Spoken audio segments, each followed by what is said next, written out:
Let us consider a few examples, practical examples of machine learning. A widely applied area in which machine learning techniques have shown great success is image classification problem. In this problem, you are given an image and the task is to decide uh, whether the image contains some of prescribed classes of objects. So in such a problem, the data which are observable, or in other words, the attributes of the problem, are the pixels in the images.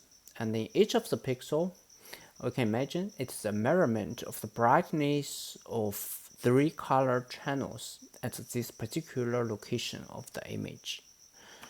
So the attributes are the values recorded in the image pixels, and the target of the prediction task would be, one would be the categorical prediction of one of the classes, or alternatively, you can predict the probability, which are real values, of whether this image contains any one of those objects of different classes. Take another example, which is also highly successful with respect to application of machine learning, is machine translation. Say if we want to translate such word sequence, nice to meet you, to a foreign language. In this example, I use SAC. In modern translation machines, this task has been formulated like this.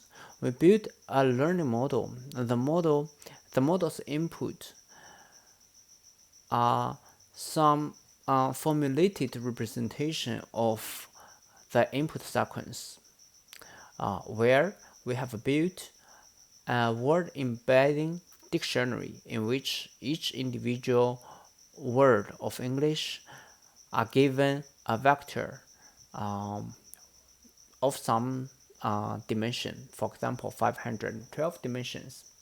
We want to use this vector to represent the semantic meaning of individual English words. So a sequence of English words is then converted to a set of there is an order in these words, so it will be converted to an ordered list of vectors. And the function we are going to build is to convert this vector sequence into another sequence.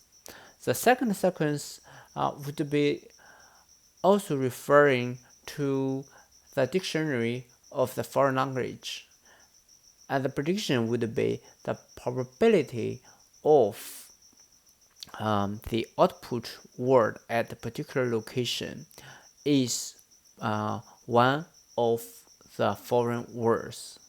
Normally, the task is a little bit more complicated than this. We rather than use raw words, because the words might have a lot of different forms in different languages. We'd like to refer to a concept called tokens, which is the basic unit to carry a specific small piece of meaning in different languages. We convert the input sequence of vectors to output sequence of probabilities that specify at each output location which token to be chosen at this location. Note that the end of sequence, that means to stop outputting, stop here, is also a token. To be specific, this means the period sample in English.